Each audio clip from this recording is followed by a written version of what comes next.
তো আমাদের এই সম্পর্কটা আসলে করাটা ঠিক না। তো ও বলতেছে, না আমি তোমার সাথে সম্পর্ক করব, আমার বউ আমার সাথে থাকে না, ও ঝগড়া লেগা চলে গেছে, আমাকে ডিভোর্স দিয়ে দিবে।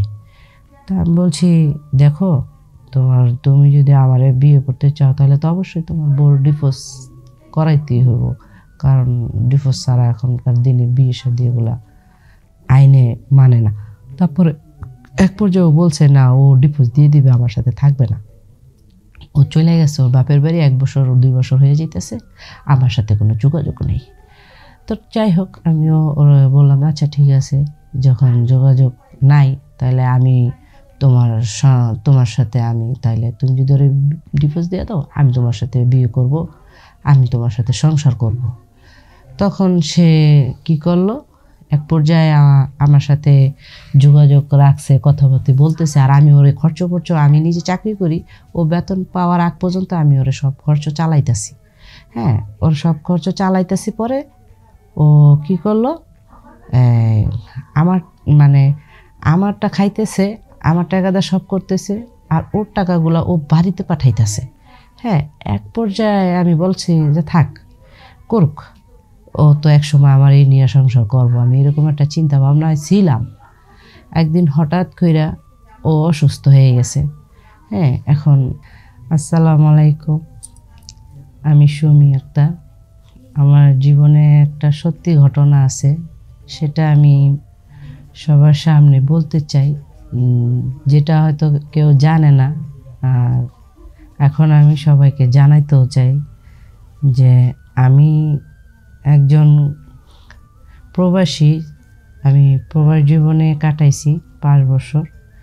তো আমি যখন প্রবাসে ছিলাম তখন আমার একজনের সাথে ফেসবুকের মাধ্যমে পরিচয় হয়, ঠিক আছে।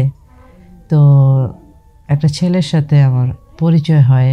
তো ছেলেটা আমাকে বলতেছে যে আমার তো কাজ নাই, তো তোমার ওখানে কোনো একটা কাজ দেওয়া যাবে কি না, আমার অনেক উপকার হতো, আমার বাড়িতে অনেক সমস্যা। তখন আমি ভাবতেছি যে আমি তো এখানে কাজ করি, তো ঠিক আছে আমি দেখব।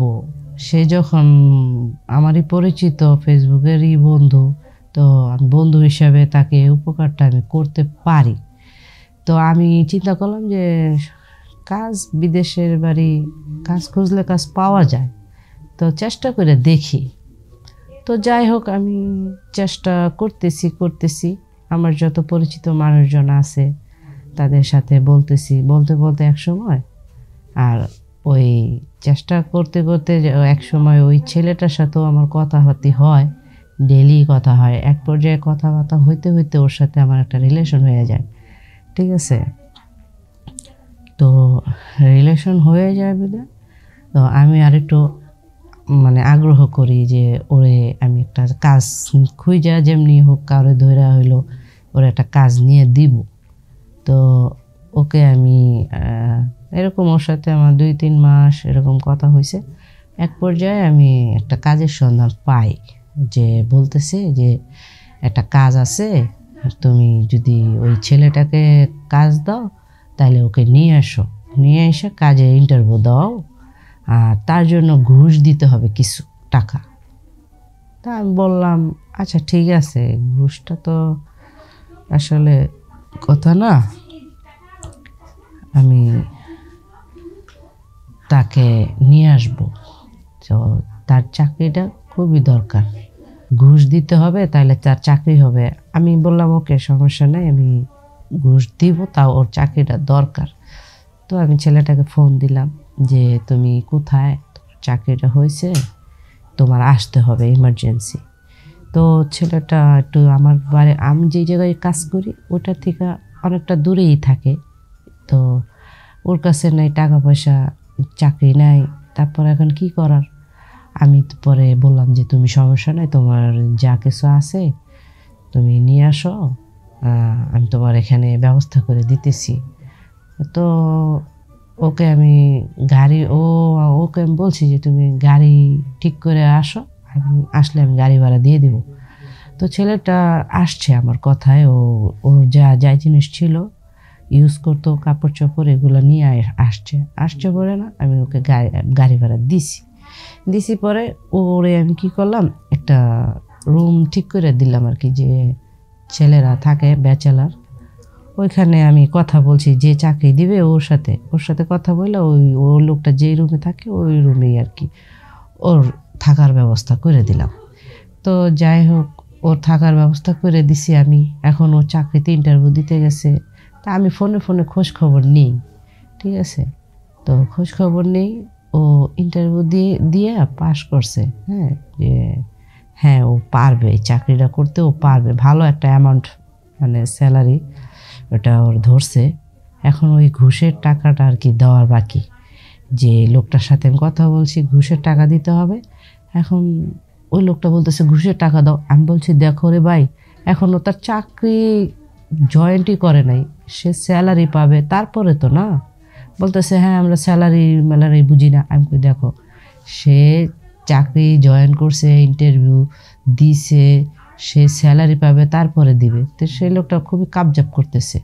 হ্যাঁ, পরে আমি কিছু টাকা দিয়ে দিই এক পর্যায়ে, যে থাক ঝামেলা করে লাভ নাই, যেহেতু ওর চাকরিটা হয়েছে, আর ওর চাকরিটা হয়েছে যেহেতু ফ্যামিলিটাও ভালো থাকবে। তো আমরা দুজনে এখন দেখা সাক্ষাৎ করি মাঝে মধ্যে, ঠিক আছে। তো দেখা সাক্ষাৎ করতে করতে এক পর্যায়ে আমি জানতে পারি যে ওর বাড়িতে ওর বউ আছে, 2টা বাচ্চাও আছে, আর একটা মা আছে, ঠিক আছে। তো আমি বললাম তাহলে তো আমাদের এই সম্পর্কটা আসলে করাটা ঠিক না। তো ও বলতেছে না, আমি তোমার সাথে সম্পর্ক করব, আমার বউ আমার সাথে থাকে না, ও ঝগড়া লেগা চলে গেছে, আমাকে ডিভোর্স দিয়ে দিবে। তা আমি বলছি দেখো, তুমি যদি আমারে বিয়ে করতে চাও তাহলে তো অবশ্যই তোমার বউর ডিভোর্স করাইতেই হইব, কারণ ডিভোর্স ছাড়া এখনকার দিনে বিয়ে শাদী এগুলা আইনে মানে না। তারপরে এক পর্যায়ে ও বলছে না, ও ডিভোর্স দিয়ে দিবে, আমার সাথে থাকবে না, ও চলে গেছে ওর বাপের বাড়ি, 1 বছর 2 বছর হয়ে যেতেছে, আমার সাথে কোনো যোগাযোগ নেই। তো যাই হোক, আমিও বললাম আচ্ছা ঠিক আছে, যখন যোগাযোগ নাই তাহলে আমি তোমার সাথে আমি, তাইলে তুমি যদি ওর ডিভোর্স দিয়ে দাও, আমি তোমার সাথে বিয়ে করব, আমি তোমার সাথে সংসার করব। তখন সে কি করলো, এক পর্যায়ে আমার সাথে যোগাযোগ রাখছে, কথাবার্তা বলতেছে, আর আমি ওরে খরচ আমি নিজে চাকরি করি, ও বেতন পাওয়ার আগ পর্যন্ত আমি ওরে সব খরচ চালাইতেছি, হ্যাঁ ওর সব খরচ চালাইতেছি। পরে ও কি করলো, আমারটা খাইতেছে, আমার টাকাটা সব করতেছে, আর ওর টাকাগুলো ও বাড়িতে পাঠাইতেছে। হ্যাঁ, এক পর্যায়ে আমি বলছি যে থাক করুক, ও তো একসময় আমার এই নিয়ে সংসার করবো, আমি এরকম একটা চিন্তা ভাবনায় ছিলাম। একদিন হঠাৎ কইরা ও অসুস্থ হয়ে গেছে, হ্যাঁ এখন ওর চিকিৎসার দরকার। তো যে হোক, আমি অনেক ডাক্তার দেখাইছি, ডাক্তার বলতেছে এই চিকিৎসা বাংলাদেশ ছাড়া হবে না। তখন আমি কি করলাম, ওরে ইমার্জেন্সি বাংলাদেশে আবার টিকিট কইরা, মানে মার্কেট কইরা আমি পাঠিয়ে দিলাম, যে যাও তুমি চিকিৎসা করো, সুস্থ হও, আমিও আসতেছি বাড়িতে। এখন ও বাড়িতে গিয়ে আর আমার সাথে কথা বলে না, ঠিক আছে। তা আমি বললাম কী রে, এই যে মানুষটা আমার ছাড়া থাকতে পারে না, কথা ছাড়া থাকতে পারে না। তখন আমি খোঁজ খবর পরে নিয়ে দেখি ওর বাড়িতে বউ আইনা বউ নিয়ে থাকতেছে।